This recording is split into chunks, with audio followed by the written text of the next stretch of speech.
ఇది పేదవాళ్ళ పట్ల మాకుండే అభిమానం.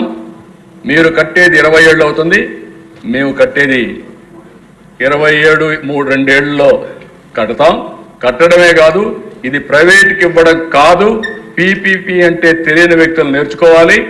ప్రస్తుతం వాళ్ళు ఆపరేట్ చేస్తారు. 33 ఏళ్ల తర్వాత తిరిగి ఆ ఆస్తి గవర్నమెంట్కి వస్తుంది తప్ప ప్రైవేట్కి కాదని చెప్పి మీకు తెలియజేస్తున్నా. మంత్రి గారు ప్లీజ్ మంత్రి గారు ఇది ఎన్ని సంవత్సరాల కండి ఇది? మేడం ఇది ఎన్ని సంవత్సరాల కండి పీపీపీ విధానం? 33 సంవత్సరాల పాటు. మరి ఇక్కడ ఏంటి 33 + 33 extendable by another 33 years. That's a prerogative of the government at that point of time అండి. అంటే 66 years 63 years, 33 years is the lease period. Extendable by another 33 years అండి. మీరు మధ్యలో ఇంటర్వ్యూ ఈ రకంగా చెప్పనీయాలి కదా నన్ను. ప్రభుత్వ విధానాలు ఉంటాయి అధ్యక్ష, ప్రభుత్వ విధానాలకు అనుగుణంగానే నిర్ణయాలు ఉంటాయి.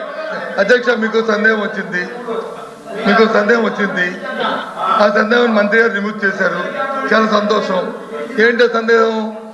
33 సంవత్సరాలు కాదు, మళ్ళీ మ్యూచువల్లోకి వెళ్తే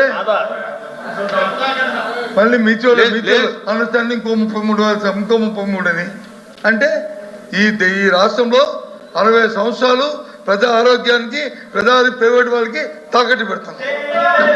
ఎంత సిగ్గధ్యక్ష అది, ఈ ధర్మాధ్యక్ష అది. ఫైనల్గా మీ ద్వారా రాష్ట్ర ప్రజల తాలూకు అభిప్రాయాన్ని ఈ సభకు చెప్తున్నాం. ప్రజా ఆరోగ్యాన్ని ప్రైవేట్ వాళ్ళకి తాకట్టు పెట్టి మీ తాలూకా స్వభావం కోసం, సొంతం కోసం, మీ తాలూకా మీకున్న లావాదేవీల కోసమో లేకపోతే మీ తాబేదారుల కోసమో వీటిని ప్రజలకి ప్రైవేట్ పరం చేయడము చాలా అన్యాయము, దుర్మార్గం అని చెప్తూ ఈ విధానానికి నిరసనగా మేము వాకౌట్ చేస్తాం.